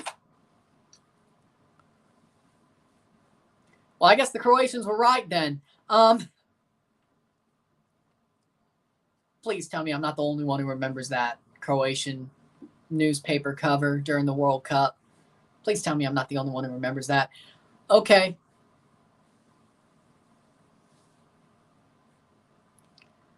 I agree with that. They also need a number 10. There's still things they need to upgrade. I agree. With that being said, if you like this stream, like it, share, subscribe. You know what it is. Tell your friends. Hit that like button. Hit that subscribe button. Hit that bell notification once subscribed. Send super chats on the live streams. Comment on this video. Put it to play. Share with friends and family. All that great stuff. I'll see you within the hour for the review of this match. And it's going to be a rant because I've got a lot of things to say, and it ain't much about, well, it is about the game, but you know what I mean. Oigan, los pendejos. Oigan, los pendejos. With that being said, I'll see you within the hour. I'm Ryan and I'm out. Peace. This team knows how to piss me off sometimes.